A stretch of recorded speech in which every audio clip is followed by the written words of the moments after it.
What you teach is revolutionary in the best of ways. And the key to this book is that there is something irreplaceable when it comes to the husband and wife. There is a unique way in which he gives in a way that I can't. What is the obedience paradox? The paradox is that we tend to... I have heard horror stories, though, of women going to very traditional pastors and they say, tough, do whatever he says. I really don't think blind obedience is actually obedience. If we like a guy because he'll do whatever we say and let me rule, don't expect him to stand up and engage when you need him to. I think the most attractive thing to a guy when he comes to see his wife is...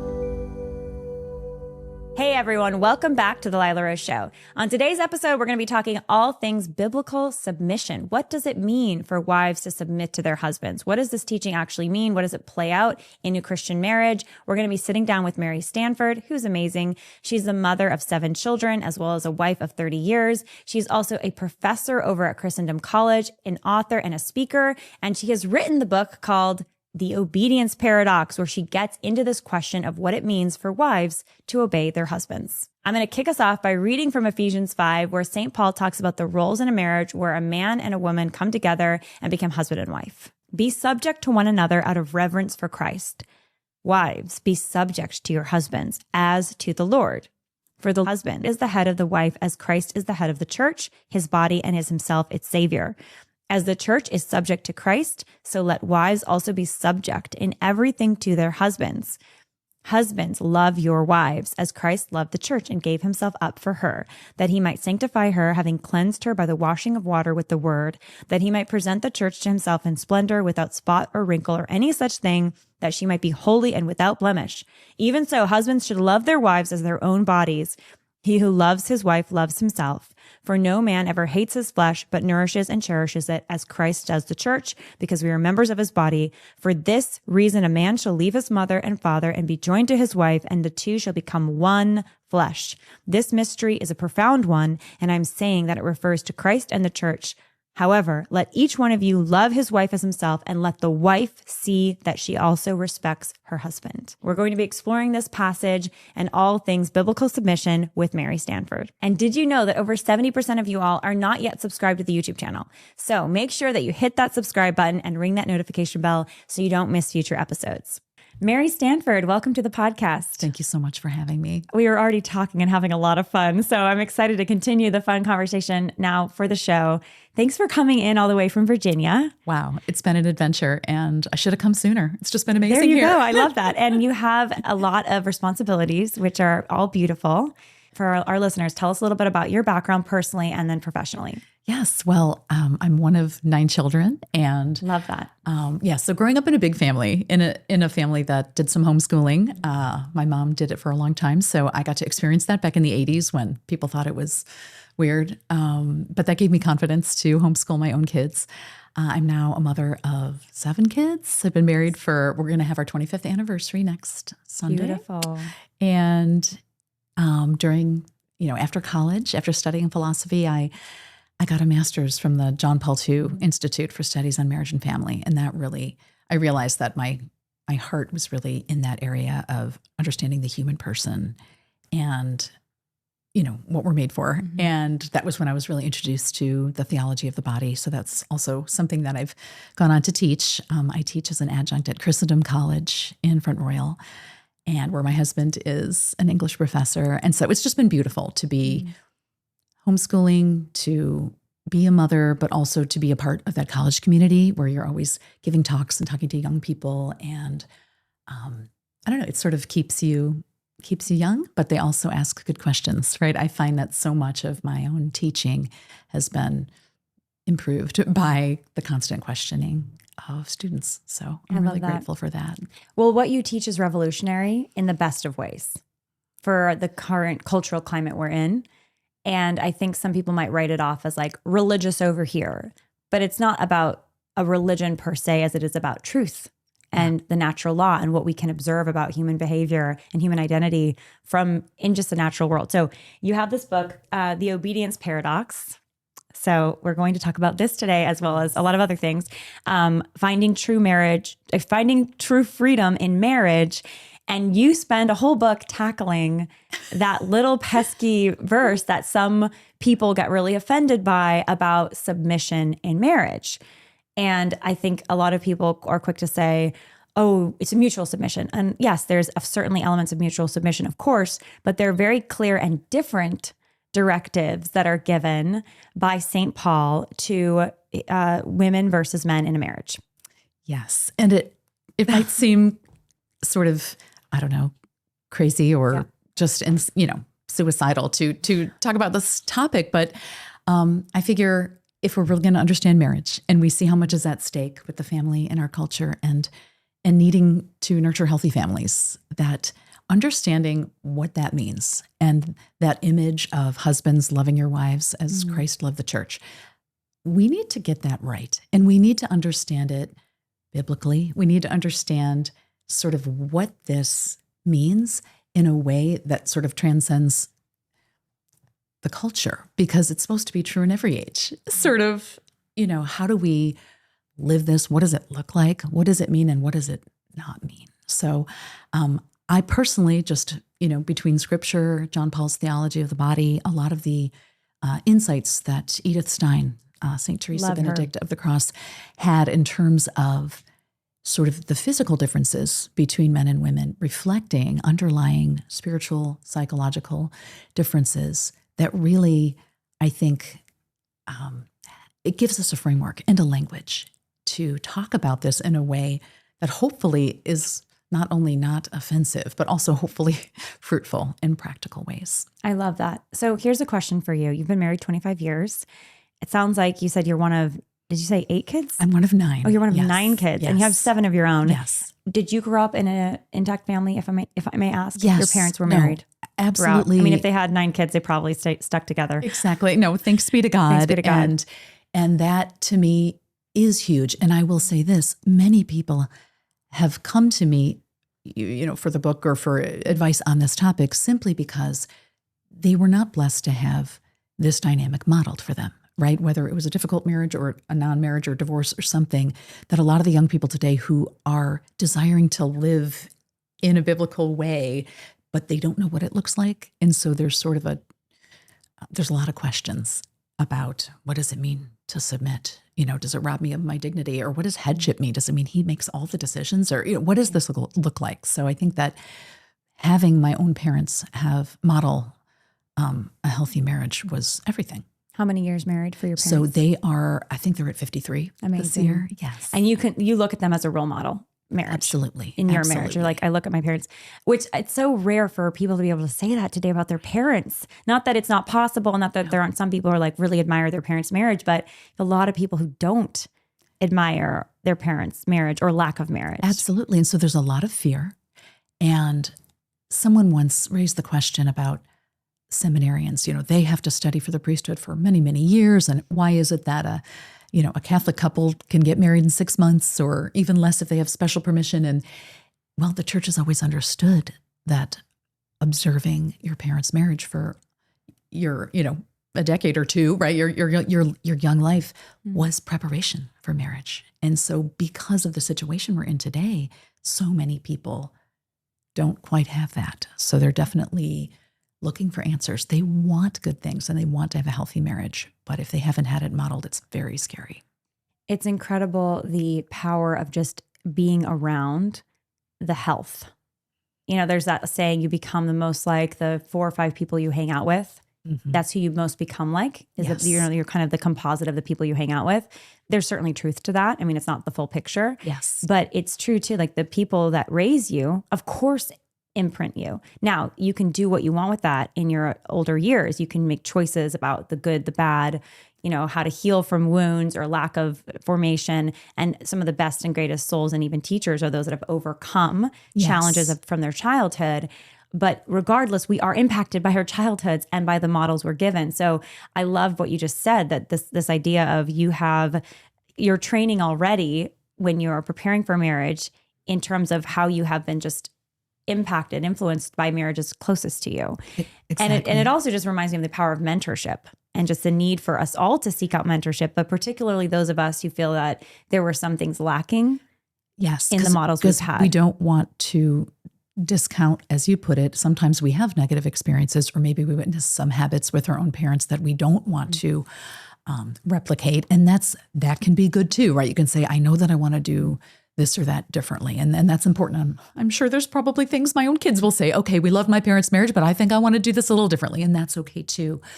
But certainly, at least for me, when you see healthy marriages, and even if it's not your parents, if there's mentor couples, and my husband and I meet with couples all the time, just to sort of have an alternative couple for couples that are preparing for marriage, it's good to see that because I think it gives you hope.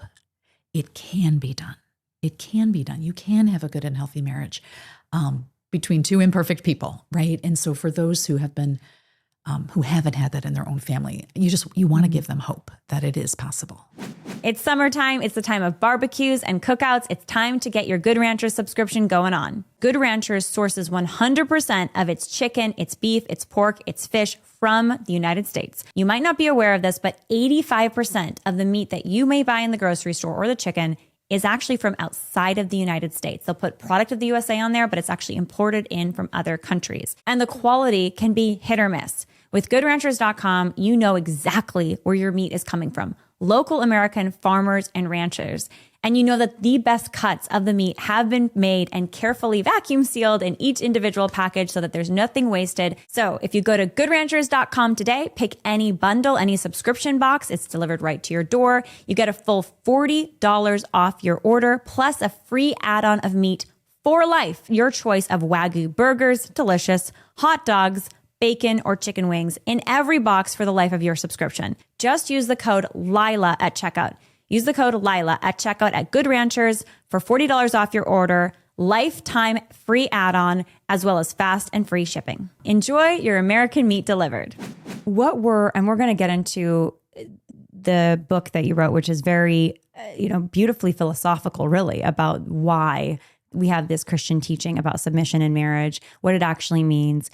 But I want to kind of start foundationally back to you personally and your view of all of this in your own experience. What were the things in your parents' marriage that you feel that you can identify as these were kind of key successes in their dynamic that you have tried to implement in your own marriage? Oh, that's a great question. I think that one of them was cultivating an attitude of respect toward my dad. It was, always understood. Yeah, my mom and dad didn't agree about everything, but like my mom would speak of my dad in a respectful way it just communicated to us how important that was. I didn't understand at the time, as I've come to sort of study and try to explain exactly what an attitude, a disposition of respect does in a particular way for a man. It was just, this is dad. This is how we treat him, right? What did that look like? What are some practical examples of like what it looked like to show respect as a wife, your mother showing that respect to your father? Yes, I think it's being attentive, efforts she made, every night. I look back and my mom had so many kids and she, again, was sort of an early homeschooling mom. She had a lot going, but we had dinner every night. We waited. My dad sometimes worked late. We waited late. We set the table. It was just sort of like, we wait till dad gets home, right? Just a show of respect, talking, just heeding what he had to say. Dad said to do this, guys, come on, just sort of, it wasn't overt, but you felt it, you experienced it. And then, from my dad to my mom, if my mom, believe me, even the decision to homeschool, I would say that came from my mom. Her instincts about what were going on at our parochial schools in the 80s, they were spot on. There was a lot of stuff that was harmful, I think. And she said, I want to do this thing. And I think my dad probably thought, oh boy, what? How strange. Again, it was a big deal at the time. And yet he trusted her. He trusted her instincts when it came to her kids and their kids, right? But she had special gifts, I think, of intuition. As Edith Stein talks about that moral sense about what's good for kids. She had it big time. And my dad listened to her. And it was scary. I remember she said she did a rosary every day for a year that dad would come around because she knew they both had to be on board.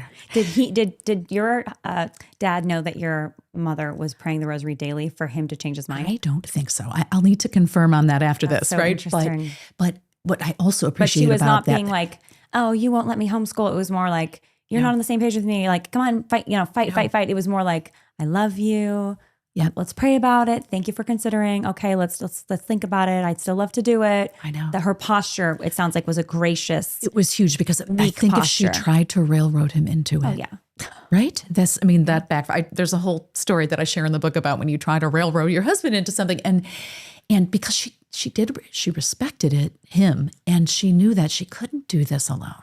So for her part, it was patience, but communication, right? She didn't just pray. She prayed and she spoke and she presented and she tried to convince, so she was bringing all of her powers to the table, but at the same time, respecting and praying and offering, right? And for my dad's part, though, coming around to that, to me, it says, I trust you. I trust the instincts you have about our kids.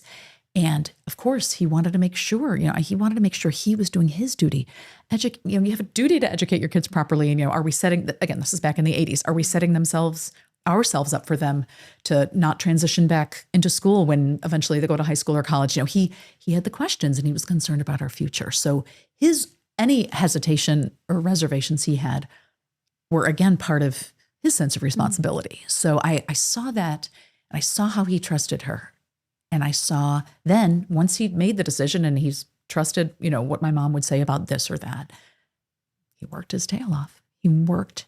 And so that dynamic was very beautiful. And it helps me to recognize,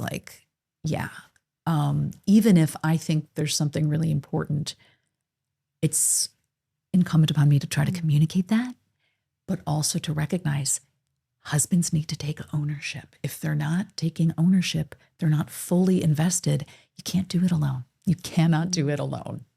And I've had mothers come to me and say, I'm having problems getting my husband engaged. I need him to be engaged. You got teenagers, whatever it is. And sometimes it's because you didn't think you needed him engaged earlier because you thought you had it covered. You just went your route without careful engagement. And then when you realize, I do need him. And I spoke to Then you're mad that he's not there. And then you're Interesting. mad. And I spoke to a priest about this. And he said he had a woman come say something similar. And he challenged her. He said, has he always been this way? And she said, well, kind of. And he said, is that why you married him? Because he let you take the reins and call all the shots. That was probably something that was attractive to you back when you married him. And she said, actually, yeah. And so it even goes back to the kind of people we decide to date and marry. If we like a guy because he'll do whatever we say and let me rule, right? Don't expect him to stand up and engage when you need him to. So in that conversation, she realized he hadn't changed much. It was she that had changed and had become open to the realization that a family is a community and you can't do it alone, right? That whole complementarity. What did she do?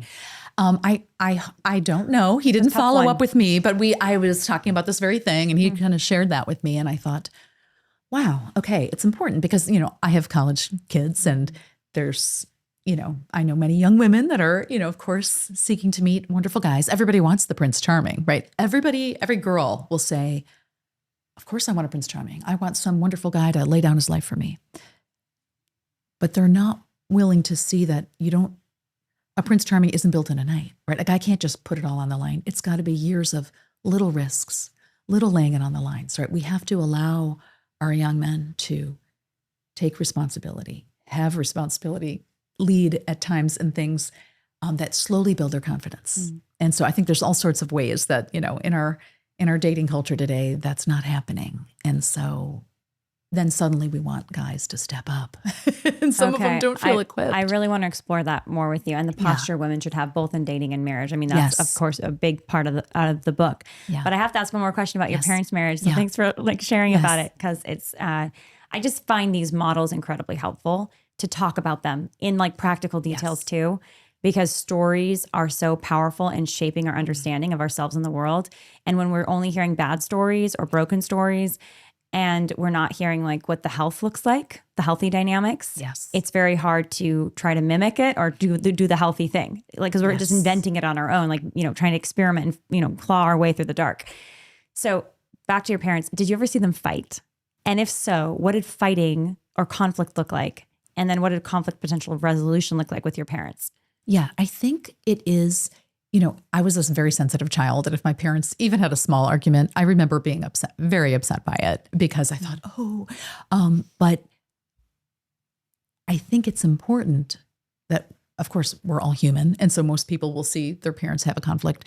But it's important then to see them make up. My parents, again, Irish, Italian, there was a little bit of that.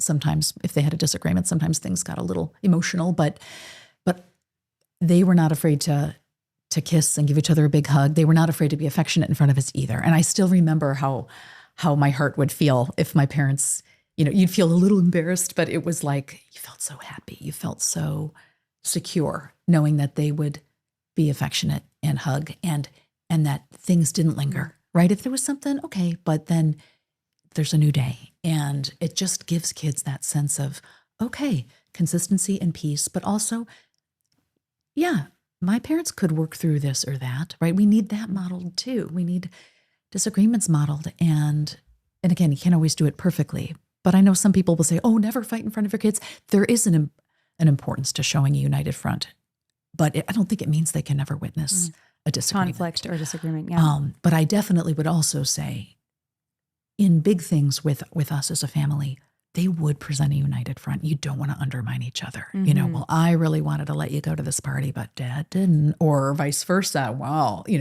just looks like backstabbing, honestly. And yeah. it's so, it's You're a mother, you're a father, yes. da, da, da. Yeah. No. And that just, children only suffer when you do that, right? Because it divides and we really do. Someone wrote once, and I don't know who, that when children love their parents, that they don't actually love them as two separate persons. They actually sort of love them as one. Wow. And of course, their identity is so bound up in that relationship. And so hence, right, when that relationship sours or separates, it's really the child that's feeling torn apart. And so it doesn't matter what your pride is saying.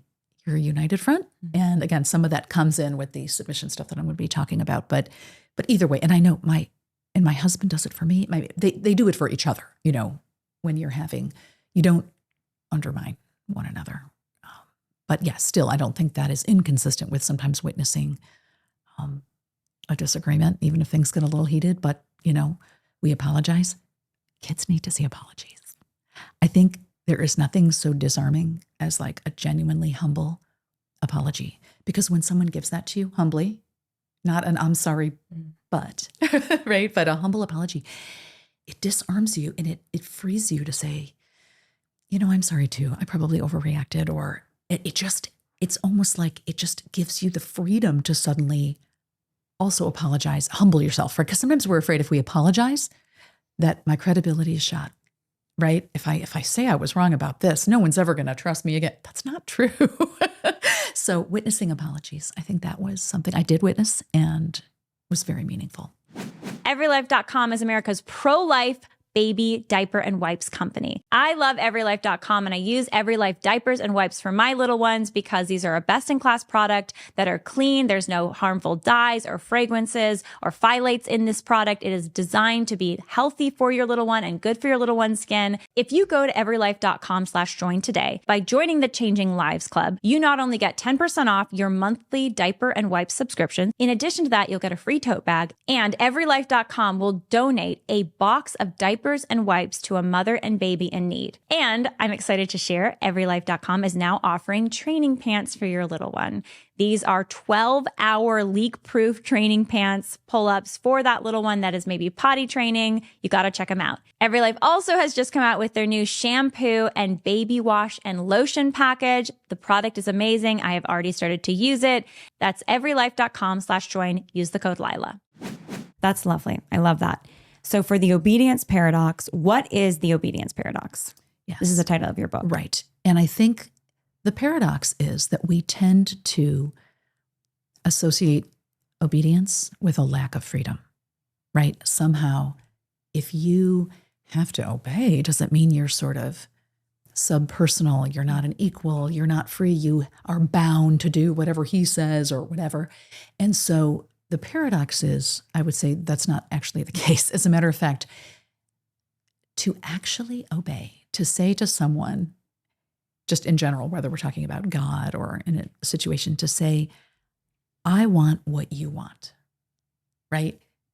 Thy will be done. I'm saying that with my will, right? Only a free creature can do that, right? Only a free creature. It's really not appropriate to even speak of creatures that don't have freedom as obeying. We talk about doggy obedience school. We talk about maybe the planets obeying the laws of nature. That's really just it's an analogy. It's not what obedience actually means, right? It means freely saying, yeah, I want to make your will my will. And so not only does it require a free creature, but it also opens us to the possibility of spiritual union, whether it's with God, with a spouse, as friendships, So this idea of obedience, I think biblically, is 100% linked with this notion of receptivity. I mean, even the word obedience comes from the word to hear. And every time our Lord in Scripture talks about hearing and receiving, he always associates it with the bearing of fruit, right? He who hears my word and keeps it, he it is that will bear much fruit. It's this receptivity. St. Elizabeth, when she's praising Our Lady in the Visitation, says, blessed is she who believed, right? What she heard, what was told to her. And blessed is the fruit of her womb. So there is a link between hearing, between receiving and embracing and bearing fruit. And so in the book, really the paradigm that I use, which again, I think is biblical, it is consistent with the relationship between Christ and the church, is that there is between Christ and the church, described as bridegroom and bride, there is a dynamic of giving, of generous initiation, and willful receptivity. That is what we see physically, right, in a marriage, right? But only through that, there's an asymmetry, right? There has to be this element of something generative and something receptive that creates a union that can bear fruit. And so we see it in the physical world. We see it in, the physical aspect of marriage, but our Lord talks about, a seed falling on good soil. He talks about a branch clinging to a vine. If it doesn't receive, it won't bear fruit. And so there must be something when we're talking about wives submitting to their husbands. It's a disposition of receptivity. And again, we tend to sort of think, oh, it means that he has to call all the shots and she has to blindly obey. No. We can talk about that. We can talk about decision-making. But in the wider context of marriage and everyday life, what does it mean to have a receptive disposition? What does it look like in the everyday? And how is it that women maybe by nature have some gifts in that category already, right? We see that our bodies mirror it, right? But what does it look like? What are some abilities that women have? And again, I'm generalizing here, but I think usually when you talk about it and you think about everyday examples, you say, okay, I do see that. There is something, some receptive gifts that the feminine brings to the table that makes a family work, right? And both. I mean, you can't do one without the other. That's what complementarity is. It's something that in you is only really activated by something that only they have. So when you were thinking about writing this, what was the impetus? Was it the couples that you and your husband were mentoring, these young Christian couples that were preparing for marriage, and the girls were all like, I want to get married, but I don't know about this submit thing. What does that even mean? Right. What was the It's so inspiration? Strange. Personally, as a student, I always wanted to understand it. And I was captivated by this notion of gift and receptivity. It's so philosophically and theologically rich that was something that I had really dwelt upon a lot when I was at the JP2 Institute. And I remember even at the time as a grad student, I did a paper on it. I wanted to understand what does this mean, headship and submission? So it was kind of a personal question. And just to make sure I'm tracking, when you say, what does this mean? And I love, obviously, the framing of gift and receptivity that John Paul II uses in Theology of the Body. Yes. We are gifts, the natural feminine ability to receive. And that's like physically the act of intimacy of sex. That's what it is. But it's also like this emotional, psychological, spiritual receptivity as well. But are you saying that you were really kind of trying to plumb the depths of that particular. Let me pull up the Bible verse about submission really quick. Ephesians 5. Was Ephesians 5 really Yes. what you were wrestling with? Yes, and I don't think I was wrestling with it personally in the sense because I had witnessed my parents and it was healthy. I didn't feel threatened by it, but I would notice that sometimes like priests, when that epistle would come around, priests tended to be hesitant. Either they skipped it. There's even at one point there was something bracketed out where like they didn't have to say that part.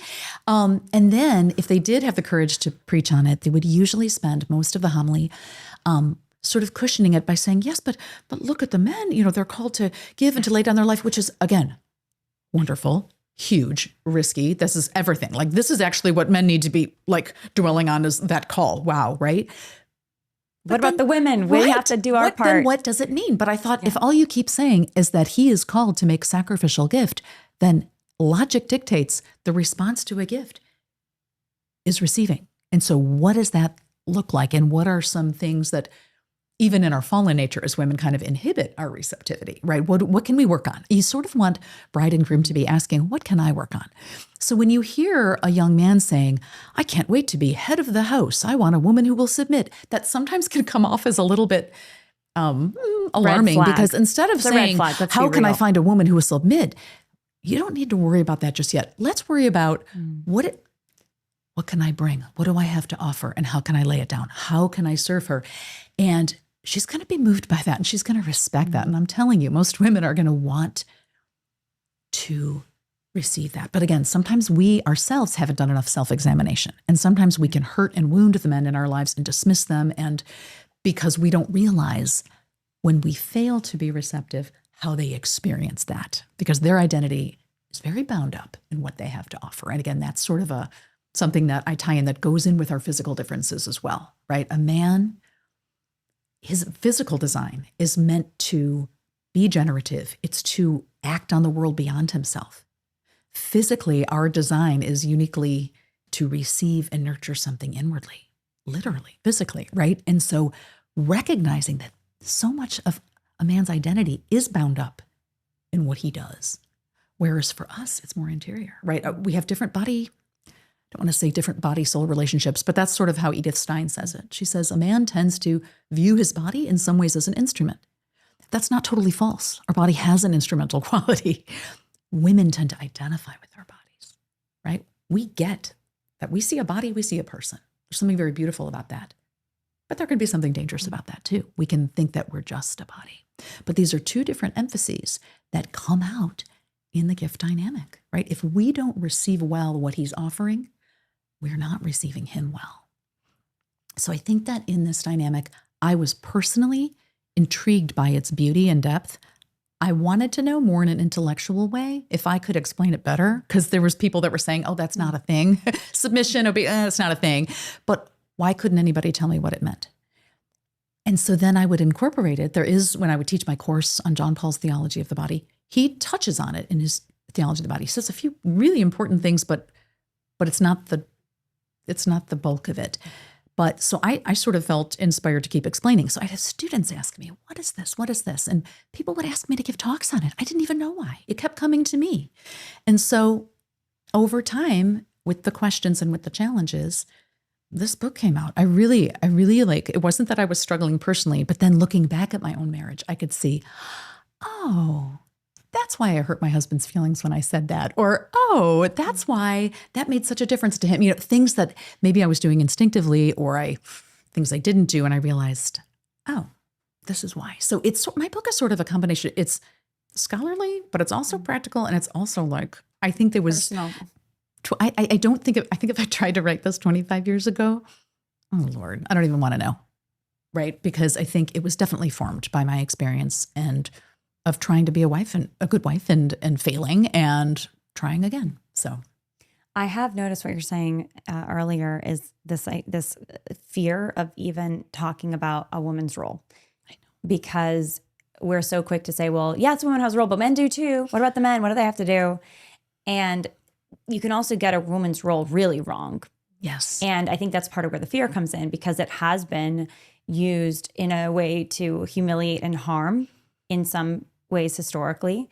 And it also has been used today in a way to liberate to a way where we become these dominating, really horrible maniacs. I mean, Yes. the empowered woman today, according to kind of mainstream narratives, is like abortion on demand, sleep with whoever I want. I'm not going to submit to a man. Children are a burden.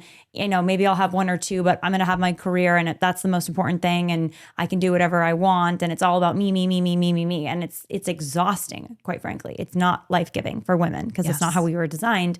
But then there's this flip side of like, well, then you're just going to be the little Susie Q homemaker that has no autonomy, no interests, no desires outside of just this like very exhausting day in, day out toil. And you have this domineering husband or this no good husband that you have to submit to. So it's like, he's like, yes, if those are the there's options, these extremes. Like, and how do we, right? How do I live? Because both of those look pretty scary. Yes. WeHeartNutrition.com is a vitamin and supplement company that provides the highest quality, research-backed ingredients, customized and optimized to help you be healthy. What I also love about We Heart Nutrition is that this is a family-owned company, and they donate a full 10% back of all of their revenue to pregnancy resource centers to help moms and babies in need. So whether you are premenopausal or postmenopausal, whether you're looking to conceive, help improve your fertility, whether you're pregnant, and this is a great prenatal vitamin, or you're postnatal. Plus, I'm very excited to share this with my husband. Now We Heart Nutrition has come out with their first line of men's vitamins. And if you order today at WeHeartNutrition.com, get your vitamins, you can get 20% off using the code Lila. And if you spend at least $50, you will get a free signature bamboo capsule vitamin box. So go to WeHeartNutrition.com today. Use the code Lila at checkout to get 20% off your purchase. That's WeHeartNutrition.com. So you're saying there's parameters that exist for what it even means to submit. And I think this is where the confusion lies. Yes. Right? Like, what does it mean to submit? And there's a whole bunch of questions that come from that. If I say, what about abusive type of behaviors? There's one thing. And then what about the man who's just not taking leadership? Yes. And your feminine intuition is being like, I think we got to make a move here. Yes. And then, of course, there's a situation where the guy is kind of all over the place. So it's like you're submitting to who? No man is perfect. Yes. Every man has their challenges, and no woman is perfect, obviously. So there's two imperfect people here. One has to submit to the other. What does that even mean? And how do you deal with all of these circumstances that might arise or issues that the people might have? Yes. I think. So break it down for us. Right. So I would say, number one, one way in which we fall into this fear of, oh goodness, does this mean he makes every decision and tells me what to do and I have no autonomy and no respect? Number one, no. I want to go there. I want to talk about what I would call like final say decisions, right? When we all as couples at some point reach kind of an impasse where I think this is the best course of action. I think this is the best. What do we do? Okay, so we'll go there. But number one, that doesn't happen every day. If it happens every day, maybe there's an issue going on. But what do you mean? Like that couples would be at loggerheads every single day about a decision, right? Because when I think of the course of my marriage, I can't think of, I can probably count on one hand the amount of like, all right, here, this is a big decision regarding our family and our family's future. And I think this is the best. And he thinks this is the best. And we got to make a decision. And I give it to him. Like if that's happening every day, it just seems like there's a lack of trust in that relationship. Meaning if that's happening every day, then there's a micromanaging that's happening inherent which to the relationship, I think is which probably harmful. coming from a lack of trust, right? And so when you think about every day in and day out, right? I make tons of decisions for my kids, for dinner, for things like that, right? And guess what? Most of them we don't even talk about because my husband trusts me and I trust him. So we're not always sort of second guessing each other. So when you think about a dynamic of gift, anytime there's a free offering and a free receiving, it is trust that is the glue that holds any gift dynamic together. The person who is sort of doing the offering is trusting that what he or she is doing is going to be received well and appreciated, right? We're not guaranteed that, right? You can give somebody a gift and have them reject it. You can be hurt, right, as a giver. A receiver is trusting that whatever is being offered is done out of love, done for their good, right? Not to use them, control them, extort. There's all sorts of sort of, we know this in our culture. As a matter of fact, we have a culture of very controlled gift giving, right? When you look about like, wedding registries and gift cards and returning gifts, We know, I think deep down the human person knows that any form of giving and receiving is fraught with risk and fraught with the possibility of getting hurt. That's why we like controlled forms of gift giving, right? We try to make ourselves invulnerable. But that being said, in the course of everyday life, if you're not having a big decision every day where the man of the house is saying, no, we're going to do it this way and everybody obey. If that's not happening, what is happening every day? Well, I'd say every day is full of opportunities to give well and to receive well. Now, am I talking about the husband as being the only giver? No. I personally know that I do lots of giving to my husband and kids every day. But the key here and the key to this book is that there is something irreplaceable when it comes to the husband and wife. There is a unique way in which he gives in a way that I can't, in a way that I receive, in a way that he can't, that if that's not present, there's trouble. So what this means is I do lots for my husband, of course, and he knows it and he appreciates me. But if I am being wonderful Mary who gives all the time, but I am not at the same time receiving well with gentleness and gratitude and kindness and appreciation to what my husband does for me each day, he will not experience love. Because men experience love when what they do is well received. The identity of a man is very much bound up in his actions. Again, physiologically, we see that it's true. I have 4 sons. I've seen this, I can tell them, I love you, I love you. They're like, yes, you're my mom, but I need to go out there and do something, right? I need to excel on the sports field. My 3-year-old son, he wants to open the car door for me. He wants to. He wants to be needed, and he wants to be a man at 3 years old. And it's the most adorable thing, but it's very instinctual. And you see that little masculinity in a beautiful way. And I want him to I let him carry my bag. No, absolutely. A man has to feel that he has something to offer. This is not to say that we don't as women, but there's a particular identity forming way in which when what they do is well received and when we make them feel that they have had something to offer, it affirms their identity. As women, we tend to crave love and affirmation through our receptivity, right? When you're a woman and you want to know if somebody loves you, well, you want them to do something for you, right? Bring me flowers, give me a hug, give me a kiss, do something for me. And then I know he loves me. So we tend to crave love in the form of a gift. Men tend to crave love in the form of their own gift being well received. That's such a beautiful complementary it really dynamic. Is, isn't it? That it's the same movement, right? In other words, we can experience love in the very same movement, right? If he does something for me, I know he loves me, right? But then in receiving it well and not immediately criticizing it, right? He's experiencing that love. I mean, I feel like I experience that every Christmas. I try to get my husband a nice gift, but I know that if I'm not wholly pleased with what he's done for me, he's going to feel sad and he's not going to feel that affirmation. I could probably get him anything, but if I love what he got for me, he's happy. So there's this subtlety. Or even if you get excited about what you got for him, that makes him excited. Yes. I've noticed with my husband anyways, like even if it's not something that's great for him, but he wants me to be satisfied. And that's it. Which he means, wants me to be happy. And when you talk about being satisfied, I think that's another way of saying he wants me to receive well, right? When you're satisfied, that means you've received something. I got joy from this. A husband wants to see a smiling wife. Sometimes we can talk about, I've heard women argue about, how dressed up you should get for your husband every day. And sure, like we do have to realize that I don't have to look at myself all day, but those around me do. But I think the most attractive thing to a guy when he comes to see his wife is a smile. So right? basic and I so mean, true. Come on, as a woman, all of the worries and anxieties and relationships that I'm carrying around all the time, right? It's so easy for me to allow that to overtake myself all the time. So when you see how powerful is, he wants to make me happy. Well, it's like the happy wife, happy life isn't just about the misery of living with an unhappy woman. It's about something much more deep than that, which is what, to your point, it's about the man's desire is for the woman to be Eve, like the height of creation and all her glory and beauty, at rest, at leisure. Like he wants to create the garden, tend the garden for Eve. Like this is an instinct deep within him to provide, to be the giver, like you're describing. Yes. And so if Eve is not happy and at leisure, it's not about, oh, she's annoying because she's mean to him. Right. It's more just that he's not at in a core foundational way fulfilled. Because he's like, I don't have a happy Eve next to me. Right. And so that's hopefully what's motivating him.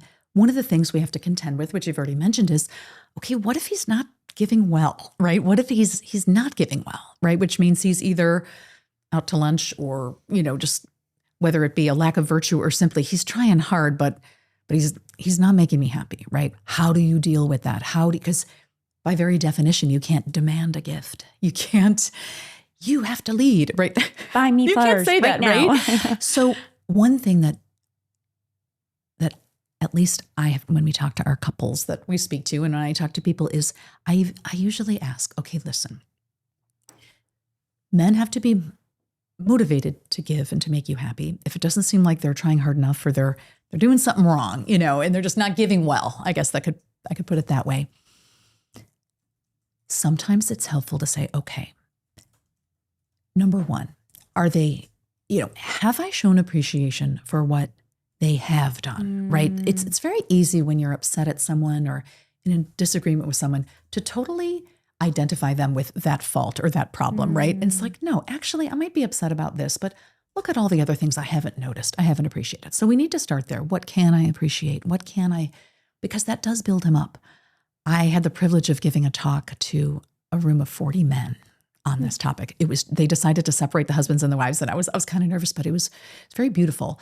And when I mentioned this point about when we appreciate what a man does, this darling man raised his hand and he said, I have to tell you, I work really hard for my family. He goes, but when my wife is happy and when she's thankful, he goes, how did he put it? He said, it fills my sails and I'm ready to do it all again tomorrow.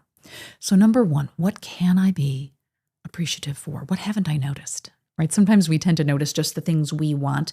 I mean, there's things my husband does that I didn't even realize he's been doing all these years because I just didn't even notice and so didn't thank him for, like right? Changing the oil. Oh, and the filters and also there was a plant. Locking the doors at night. Like my husband is good with plants. There was a plant that people used to admire. I had it for 10 years. I told them I'm not really good with plants. So I was explaining to them that it was a totally no maintenance plant.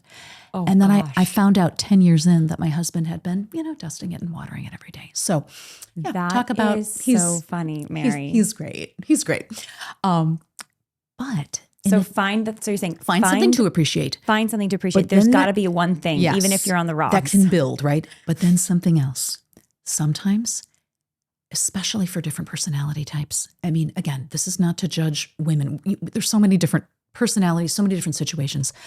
But I've spoken with a lot of women that don't trust their husbands to do certain things because they do it wrong or they always screw it up or, and so they're burdened because they're doing more than they probably should be doing. But deep down, what they're communicating is, I don't trust you to do X, Y, or Z. And so they're going to shut down. You've made them feel that they have nothing to offer. And so this is really hard. Talk about vulnerable. Giving over certain things, or you might not be ready to give over a bunch, but how about saying, honey, I do need you. I need you to make dinner once a week, or I need you to take over, the budgeting for this, or whatever it is the planning for this. Giving it to them, even like starting small. Okay, if you're having a control issue, like with your husband, starting small, giving something to them, telling them you trust them to do it. What do you think is driving the control issue that women have? I think that is, as a matter of fact, when you talk about the Bible, right? Even though it was the first sin. I want control. It was Eve's first sin that led Adam into sin, and Adam had his own issues. But Eve's issue was, I want control. I want to be God. Absolutely. And in the beginning chapters of my book, we take a deep dive into Genesis, and that's where I think. So, what happens at the end of that first sin? We see God telling them. He says to her, your desire shall be for your husband, and he will rule over you. I think it's really important to clarify that phrase there is not so much prescriptive, as in, this is God's plan now for man and woman. It's more descriptive. It's the natural consequence of what they've done, the natural consequence of sin, right? Of saying, I don't want a receptive, obedient relationship with God. I'm going to take what I want. I'm going to use God, right? I'm going to take his knowledge, right? They were promised to have the knowledge to be like God's. I'm going to take that so I don't need God anymore.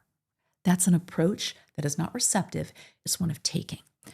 But then we see that Adam and Eve are left, that the consequence of that decision is not sort of identical on either side. We see that she now is subject to his control, or at least a desire for him to maybe control, use. She's more objectified in his eyes, right? But what about her? Your desire shall be for your husband. This is an unhealthy desire. Women desire relationships. We know we're fulfilled so much through relationships. We know what we want. Men are fulfilled through relationships too, but we know it, right? We want it so badly, right? How can I get a man? How can I get that love, right? What is the temptation? The temptation for women is we want it so badly, we got to make it happen. And what do? Oftentimes we allow ourselves to be objectified, right? We often don't see ourselves as more than an object. So our desire to make things happen, right? So in other words, the fallen desire for us is we resist receiving. We don't want to have the patience and the self-control to receive and to wait. Men no longer have the strength to be these givers and these risk takers. They'd rather relax and take and use, right? So we see these ugly forms of fallen men and women. What's the curse for Adam? His curse, Your again, work, right? is, well, right. The specific curses, right? Yeah. Whereas he's inhibited in his work, thorns and thistles, the earth will resist him, right? Well, also the earthly part of him, right? His body resists him. He's got urges and desires that are very difficult to master, basically. Right? And I love it. In Love and Responsibility, John Paul says, man is sort of, his curse is pure sensuality. But he calls the woman's curse, now we know her specific struggle, she's going to have pain in childbirth, right? But this, your desire shall be for your husband and he will rule over you. Man is sort of subjected to a kind of pure sensuality. Women, he says, pure sentimentality, right? This desire for emotional gratification and relationship. We want it so badly, need for affirmation, but we want to do it without receptivity. Wow. We want to make it happen. So then flash forward to our Lord coming, dying for us, this new relationship. Husbands, love your wives as Christ loved the church. This is a new, and wives, submit to your husbands. This is not a sort of recap of what happened in Genesis. This is actually what's required with grace to it's even higher. Restore it. Absolutely higher. Because the role of it was like, as Adam wasn't asked to lay down his life for Eve in the garden, and Eve wasn't asked to submit to Adam. They were both submitting to God. Interesting, right? So that wasn't even sort of there's a new spelled order. out, but they crazy. Definitely were fractured. That union was fractured. So while grace can unite us back to God, what can unite us back to one another? It's him. Again, I would argue as a Christian that it's because of grace that a man is strengthened to lay it all on the line. But it's also grace that gives her the strength to receive that gift, because he is, men, husbands have been given like Christ as their model, right?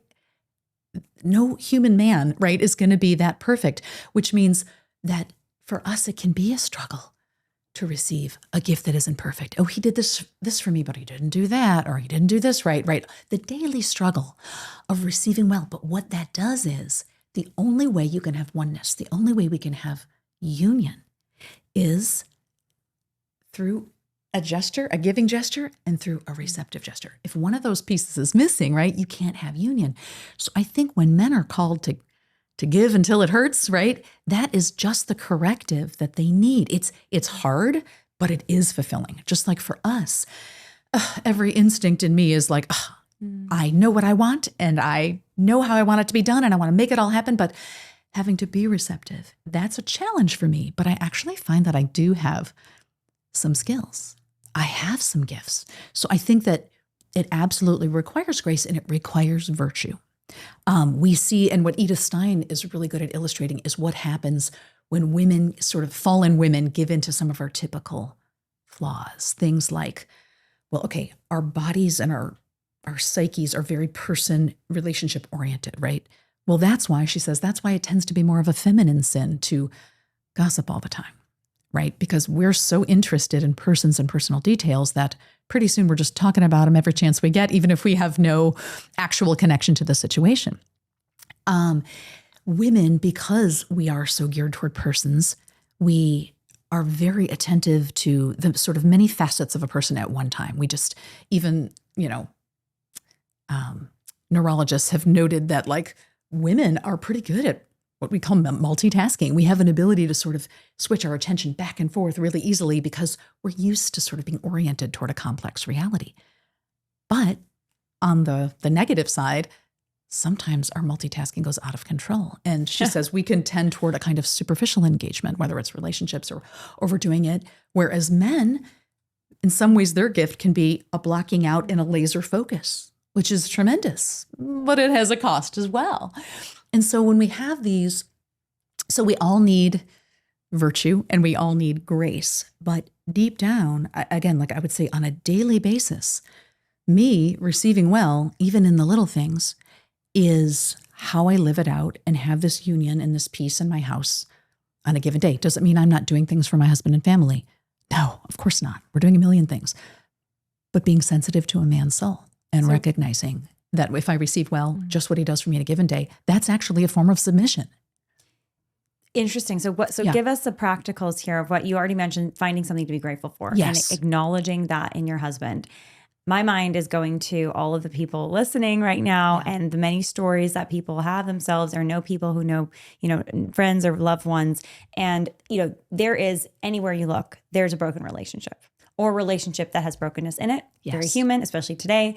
And so I can already think of the, millions of stories of women who say, but my husband doesn't take the initiative or he, doesn't appreciate anything that I do, or he just plays video games. I mean, there's a million stories, and we could we could represent the men's side too about their gripes with their wives. Yeah, but nothing right I now, ever do is guess, right. Right now, I guess we're speaking more to the women, like what they have the power to change. Yes. Because this is meant to be empowering to women to be, especially if they're wives, but preparing to be wives or just generally as women in the feminine nature, how they can operate in a receptivity. And I guess I would argue, though, that if we're able to exercise a little more tenderness on our receptivity or like noticing things, appreciating things, or even, like I said, asking our husband for help and giving over some of that, even if he doesn't do it perfectly, right? Being willing to give it over, that will have an effect on motivating him. He's going to see how happy it made you. He's going to see how he felt when he contributed and helped you out in an area where you had been kind of shrill and suffering, right? If he sees that, that's going to be a motivator. The one motivation that never seems to work, it's a documented failure, is nagging. I mean, I hate to ever be accused of being shrill or nagging as a wife, right? But it's like, you never, or why don't you? Why don't you? You never do this. I want this. Okay, okay, it's a thing. Does it work sometimes to get something done? Yes. But is it bringing you together? Is it building unity? Is it making you happy? And it usually isn't, because you had to demand it and then you kind of felt like the bad guy and maybe he's resentful and then you're both resentful. So I would actually argue that even finding a few small ways to exercise receptivity is actually precisely the way that you motivate giving. And St. John Chrysostom said this. He said, "Wives, respect your husbands even when they show you no love. And husbands, love your wives, even if they show you no respect." So that love and respect, to me, I mean, even St. Paul says it at the end of the Ephesians 5 passage. He says, so husbands, love your wives, and wives, respect your husbands. And you're kind of like almost waiting for him to say, love your husbands. That's how you love them. Because respect is synonymous with appreciation, with gratitude, with receptivity. That is its own special love language. So I would definitely argue that I'm a woman. So yeah, I'm talking to women. And if I had to talk to men, I'd say, lay it down. Look for ways that you can concretely serve her. There was a video we were watching. It was to make us all laugh. It was one of these comedy videos. And the wife was saying, this is how my husband gets ready for when we're having company. And then they showed the husband like in the garage, organizing all the extension cords. It was a gesture of hard work that was absolutely not serving her needs in any way. And everyone was ha, ha, ha, right? So husbands, listen, you want to make her happy, find out what she needs. And as women, sometimes we want them to play a guessing game. No, for some husbands, but let him ask. So husbands, ask, how can I help you? How can I serve? Right? Because they're not really going to be happy unless you're thrilled. So husbands, it's incumbent upon them, right? You're going to be happy when she's happy. So find out what's going to make her happy. However, here's a caution, and maybe this will kind of go into like the harder situation topic. And I use an example from Pride and Prejudice in the book. If making her happy just means saying yes to everything that she wants, even if you don't see that it's good, that is a problem. The example that I gave in the book, I didn't want to pick on anyone in particular. So in Pride and Prejudice, Mr. Bennet does not think it's a good idea to allow his daughter, Lydia, to go on a seaside holiday without chaperones, right? He thinks it's not a good idea. She's a flirt. She's disobedient. He doesn't think it's good. He thinks it's imprudent, right? His reason, his logic, his whole core being is saying, don't do this. But he ends up letting her go. And the reason is because his wife wouldn't leave him alone about it. Come on, come on. In other words, I'm not going to be happy unless you give me what I want. If it violates his understanding, and this is the problem. And you know what? When you do that enough, they're going to check out. And what I focused on in the book is actually what happens to their marriage. Well, of course, she runs off with Wickham and does all sorts of things. She might have done that anyway, right? We can't control what our kids are ultimately going to do. You do your best as a parent. But what happens between the couple, right? They're more alienated than ever because she didn't trust resentment, him. and they despise each other. Builds. Yeah. And so engaged means this is part of where my respect comes in. I do have to respect his opinion. And even if we've talked a situation to death and looked at all the angles and prayed about it, if we get to an impasse, right, I'm going to respect him because he needs to do what he thinks is best. And this is something that Edith Stein points out. For women, we are so person-oriented that we tend to give our relationships priority. I can get on board with something that I'm not as excited about for the sake of a relationship. I use the example of when I wanted to hang out with my husband when we were dating. I knew on Sundays he enjoyed watching football. So if I wanted to hang out with him, I had to watch the game. And at the time I wasn't interested. Well, I did it. I actually came to like football a lot, but I did it for the sake of the relationship. My mom learned all about cars because my dad was an engineer and I'm going to say he loved classic cars. I think they were actually just the cars at the time, but we all classic. And she learned all about it because for her, that relationship was more important than the thing. Men, they tend to focus on the thing itself without the personal considerations. And so if you're talking about something and he genuinely thinks this is not the right move for us, or this is not the right thing I want to allow, we need to recognize that his identity is not just bound up in his deeds, it's bound up in his opinions and in his decisions. So when he makes that call, he's bound to that. His identity is kind of on the line. So if it goes sideways, he's going to be all in on trying to fix it. Because we have the ability to sort of get on board with something because for the sake of the relationship. Again, this is a maternal thing. Like, I have a friend who was planning to have all girls, but she had all boys. She loves these kids. She'll nurture that relationship at anything. She became an expert in all things military and all things Lego without missing a beat, right? If we can say, all right, ultimately, we're going to go with your decision because I love you, I can more easily distinguish who my husband is from what he does. I can say, I love you. I don't really love that decision. I'm not talking about moral decisions. I'm talking about the practical prudential decisions, right? Because of that, not only is it a kind of fail-safe, because when things go wrong or this decision turned out this way, he's not alone in it. He's with me, because men are very easily debilitated by failure because they identify with their actions. So when they fail, when they have unemployment, when they have issues like that, it cuts at them in a certain very particular way. So if he makes the ultimate call and it goes sideways, number one, he's going to take ownership, but he's not going to be devastated by it because we did it together. I stood by him. So that ability that we have is an incredible gift, I think, for weathering the storms of life. And I told a true story in my book about a couple that went through this. She clung with him. The decision went sideways. What was it? Can you share? It was my friend's parents, and he wanted to retire early.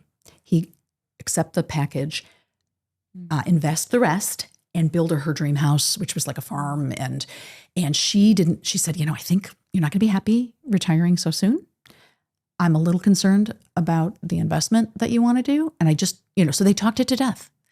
But in the end, he really wanted to do this for her. I want to build you, I want to do it, I want to do it. So she does. Within a very short time after building her the dream house, the barn, everything. The investment collapsed. He had to re-enter the workforce and couldn't make necessary repairs and maintenance on all of the new property for like 10 years.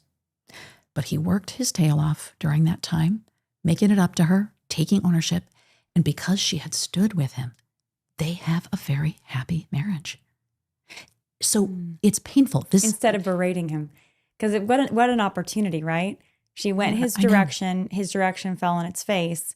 And she could have, and most women by their human nature, their sinful nature might just say, I told you so. What the heck? Listen to me next time, But instead it sounds like she just cheered him on. We're in this together. We'll figure it out. And that's the thing. And that's by clinging to them. Again, this is not a recipe for no suffering, but it is a recipe for there's two kinds of suffering, right? There's suffering that alarms us that something's wrong, right? Like when you're burning and you realize you're standing too close to the stove. Okay, whoa, that's a warning, right? But there's other suffering that I call fruitful suffering, right? Like when you're having a baby or when you're getting in shape, right? It hurts, but something fruitful comes from it. The dynamic of generous giving and generous receiving is absolutely something that can be painful at times, but it's a fruitful suffering and it can bring you closer together. And even in the bigger scheme of things, right? Because none of this is done without the mutual subordination, which means ultimately all of my receiving, even my sacrificial receiving as a wife, and all of my husband's generous toil and giving as a husband, they're both a form of receiving from God, right? It can bring us closer to union with him. And that's something really important. And that's why I talk about St. Joseph in the book. For the husbands, St. Joseph, he actually received God's will. He obeyed by taking leadership of the Holy Family. He did not feel that he was necessarily up to it, right? That phrase, when it says he wanted to divorce her quietly, right? Many in the tradition of the church have thought that St. Joseph believed that Mary had somehow been unfaithful to their betrothal. But Jerome and Origen, they both said, no, St. Joseph knew Mary was holy. He just recognized that something supernatural was going on here, and he didn't feel worthy. Most men don't feel worthy to have our Lord as their model, lay down your life like God. So there's going to be a fear and a risk. There's so much risk in giving. And so kind of recognizing that. And I think the more we can do it on a daily level of just appreciating and just recognizing how much our appreciation means to him, it sounds easy. It's actually kind of hard, right? But that when we get to those big moments where you've reached an impasse, I still think that the dynamic really, it's a kind of fail-safe. It's almost, our submission in those moments is almost a guarantee of unity, even when things go sideways, because it's not a guarantee that every decision my human husband makes, if it's a decision like that, is going to be the best one, right? There's no guarantee. So it's sort of more of a guarantee for the marriage.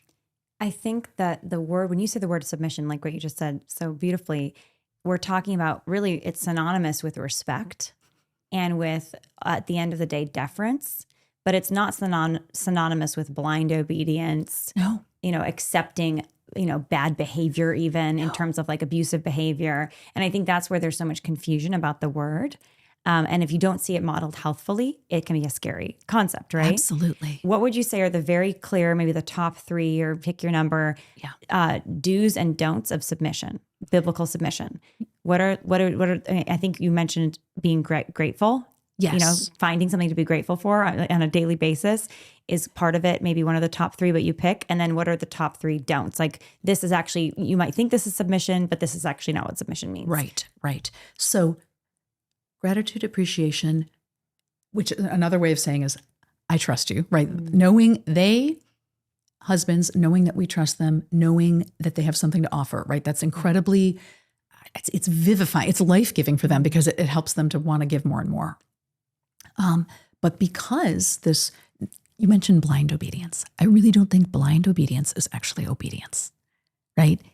We want eyes wide open obedience, right? Because a blind obedience sort of means I'm not thinking, I'm not bringing my spiritual dimension, my intellect and will to the table. Yeah. And that's not how we treat human beings. That's not it, right? And a husband trusts his wife. He trusts her gifts, especially her gifts of intuition, empathy, and adaptability. Those But gifts. let's just say he's not fully in that zone. Right. So let's say, let's like when I say the top do's and don'ts of submission, Yes. regardless of the husband. Right. Like let's just say the husband is not locked in yet. Yes. Early bird, has his issues. Yes. But you still want to show up as the biblical wife. Yes. And do your role even when he's not fully engaged in his. Because I think that's where it really gets complex. Right. How do we live in our imperfect situations? Yes. I mean, in terms of it doesn't mean, except abuse is not a gift. So it doesn't require being received. So, I mean, I want to clarify that.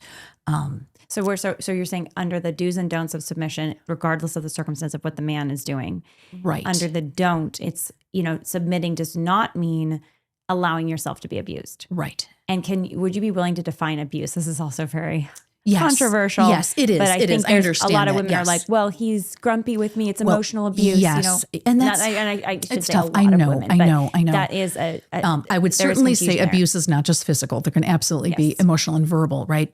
In the book I mentioned, we have to recognize that sometimes there is a difference between a lack, right? A lack of provision, right? So say he's not providing well enough for the family, or maybe there's a lack of affection. Those things are not easy. They cause suffering, right? But I would say those are things that can often be ameliorated. They can be fixed but right. They can be improved, right? Mm-hmm. Through that, what St. John Chrysostom said, right? Respect him anyway, be grateful for him anyway, try to build him up. But again, do communicate, right? We are spiritual living creatures. We got to talk about these things. So a lack versus sort of so that's sort of omission versus more of a commission, right? Mm-hmm. Abusive words and abusive, physical gestures and things, no. Mm-hmm. And it means, again, it's oversimplifying. You can't tolerate that. It takes an immense amount of support to get away from that situation. But that's going to be the only way that she can preserve her dignity. And as a matter of fact, Edith Stein talks about sometimes it can be harder for a woman to sort of stand on her dignity because of our particular weakness of identifying too much with our body. It's almost like we don't always have the strongest sense of spiritual identity. Because a man identifies with what he does, he knows he's more than just his body. Do you mean to say that she submits too much? So there is such a thing, and it's not true submission. Right. It's the blind I'd say obedience. She often accepts herself being objectified. Yes. So and that's not helpful. And that's where there is a toxic submission that even unfortunately in some subcultures, in terms of what you're willing to take, or how you're willing to be treated. In some subcultures in Christianity, there is this sort of thing of like, well, submit, period. And like St. John Chrysostom says, submit even if he's not a respectable guy, or he's not being, respect even if he's not being respectful.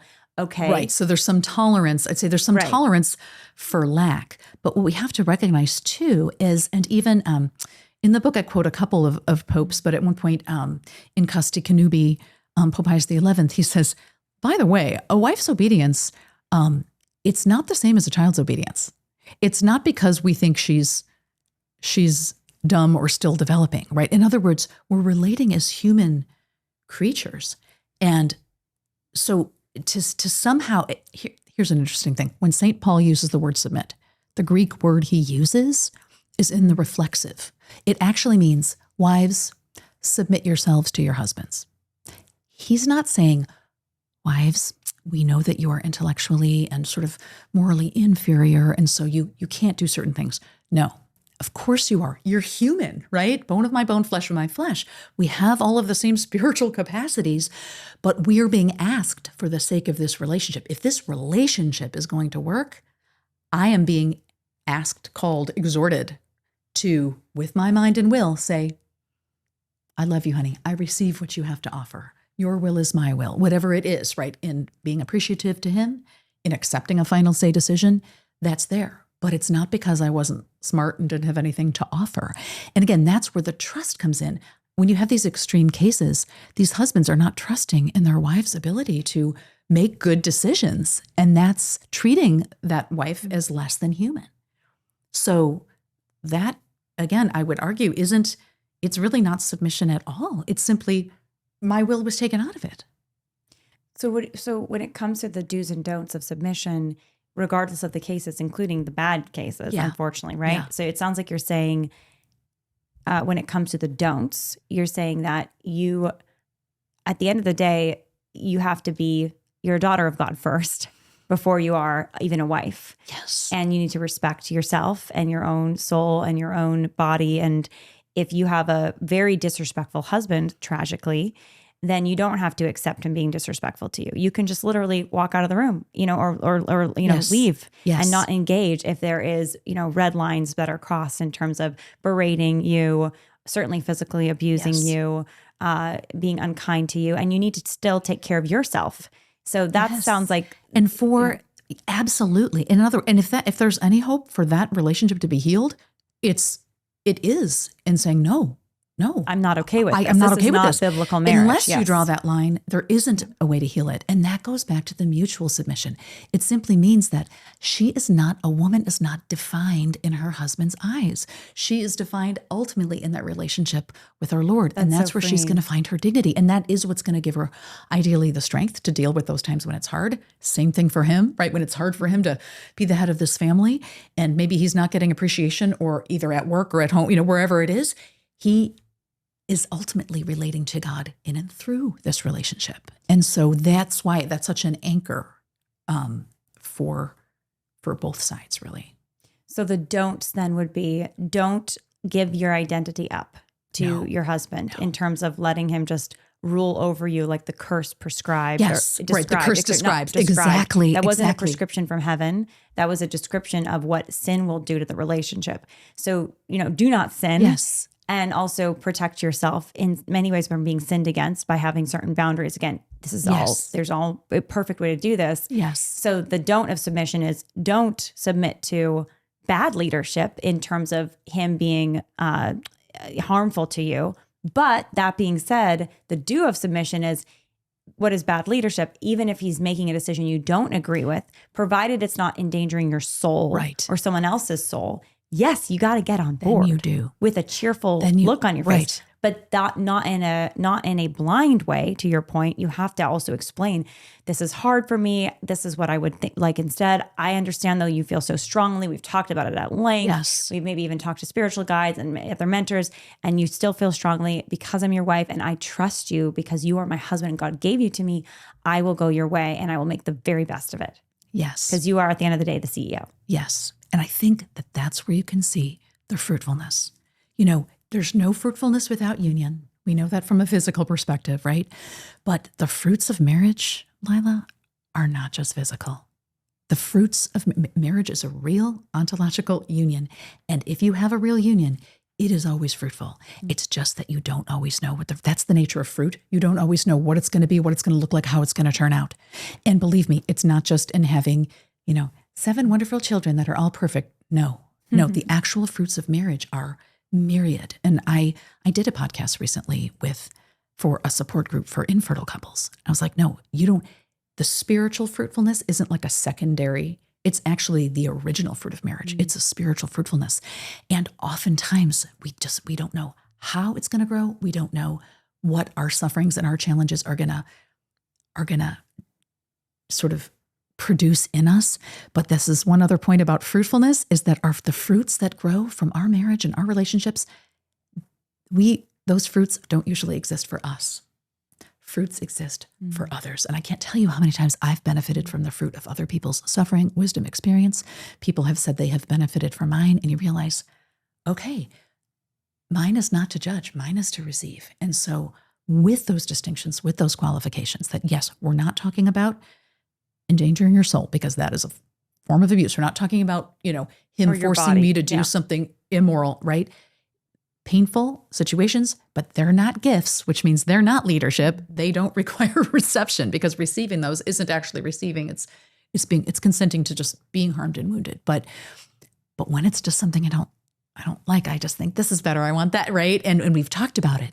And he does trust me, but he also has to go with his own mind and gut. And you don't, it's dangerous to take that away from him, because you're taking away ownership when you make all of the demands. And we want him to own this family. We want him to care. But I would say, again, just kind of reiterating what we said at the beginning, that those kind of things don't happen every day. And if they're happening every day in your life, there's a trust issue going on. But what if there's a trust issue going on? Back to the Yeah. don'ts category. Yeah. Let's say he's micromanaging the woman. Yeah. And he's like, I don't like the dinner tonight. I don't like what you're wearing. Yeah. I don't like that you took Johnny to the park. I don't like, and unfortunately there's a Yes. small group of men, and there's also vices that women have, but we're talking about Yes. how a woman In responds this in this yes. particular case. Or like sexual things. He has a sexual appetite that just seems out of line with reality. Yes. Not She's like, I reasonable. don't like, this is not reasonable. And like, you're not really like seeing me. I'm like your object here. I'm not your subject. Absolutely. And so I've heard these horror stories. You know, I know people who've been in these marriages and they're Christians and they're trying to be submissive wives, but they also know that to be a submissive wife in the biblical sense is not to be a doormat. Absolutely. But sometimes in the bent view of this husband, unfortunately, Yes. he thinks she should be the doormat. Right. Because And then he starts using Ephesians 5 on her. yes, and then you have guilt. And then it's just like yes. this toxic Yes. mire yes. that she's in. What is she? And again, to clarify, at least, the Catholic Church teaching for centuries, again, Leo the 13th, Pius the 11th, they all clarified a woman is not bound to obey her husband's request if it is not within reason or her dignity. So number one, there is not an Can you say that obligation again? that That's such a a woman is powerful line. not bound to obey her husband's every request if it is not within reason or if it goes against her dignity. So there you go. And again, I think Who that said that?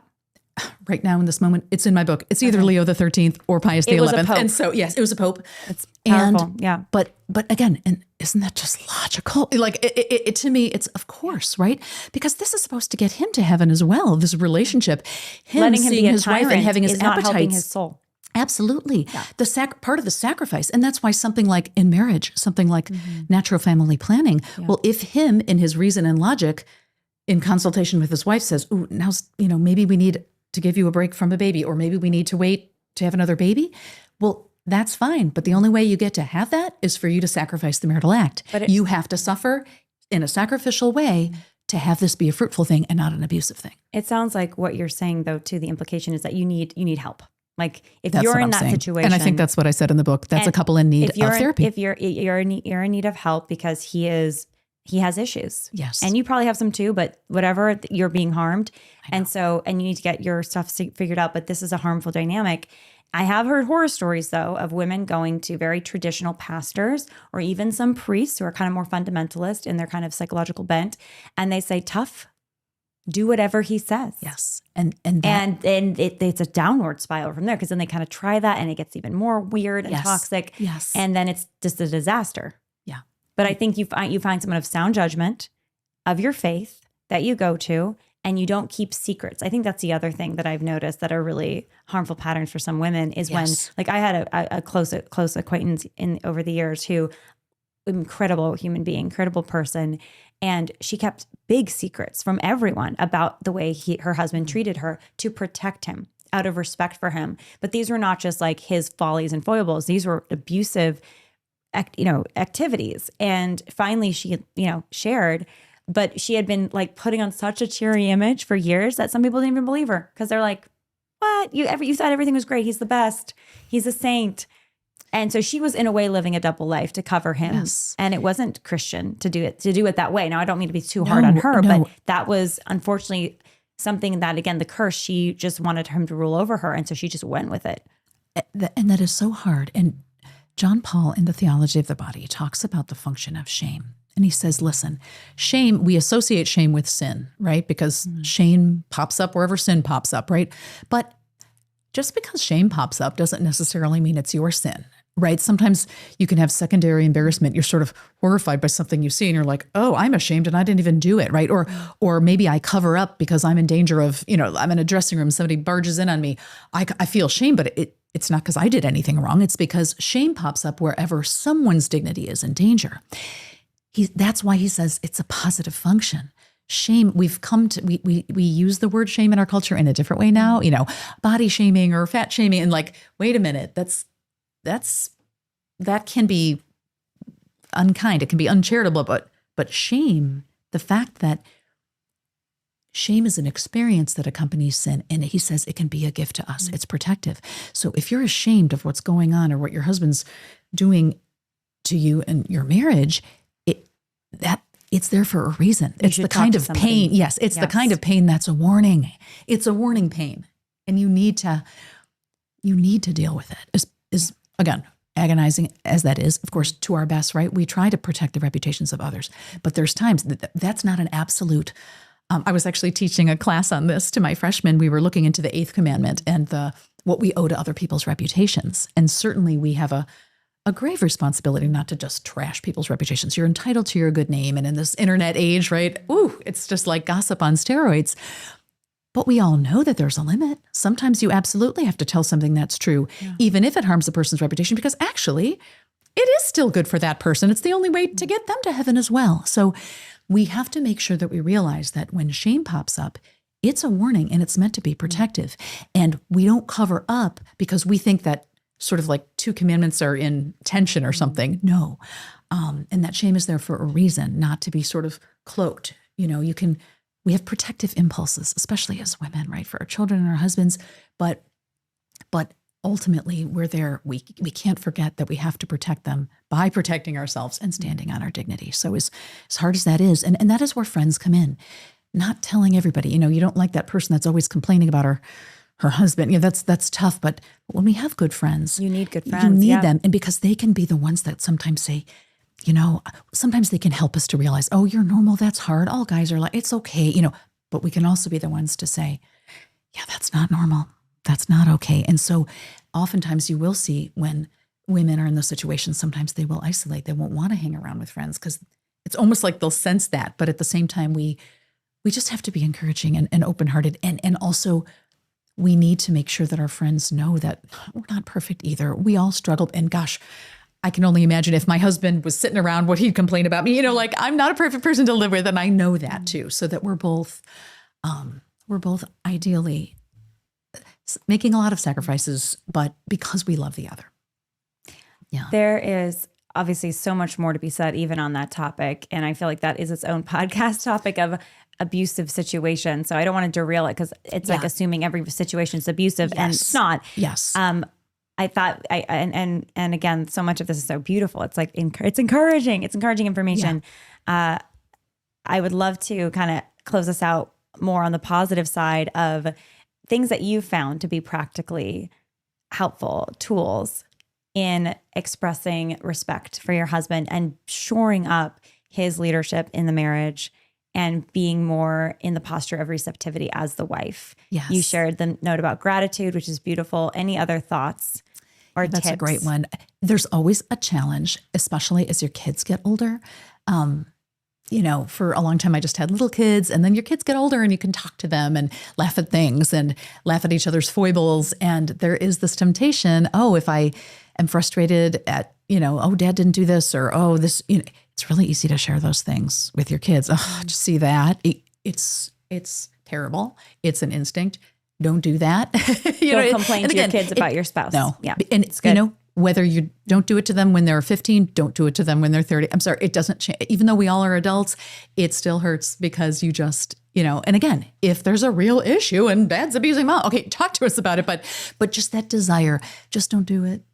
One time I was going off to class. I would teach my night class at the college, and I do it once a week, and I would always have a baby I was nursing, and my husband would watch the baby for 3 hours. I'd go teach, and I was actually teaching on this very topic, and it was raining outside.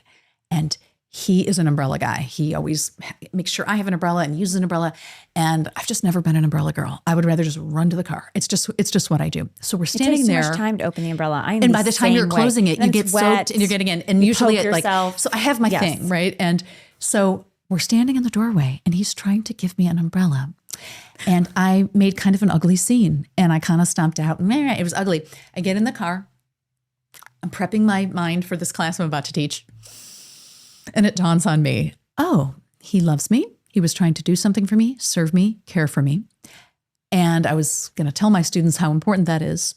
And I just rejected it. It was totally humiliating, but hopefully totally humbling because you realized, okay, that was a little way. That was a little way. It was nothing, but it was something, right? And so For him loving you. yes, and to recognize it. It's like that book, The 5 Love Languages, right?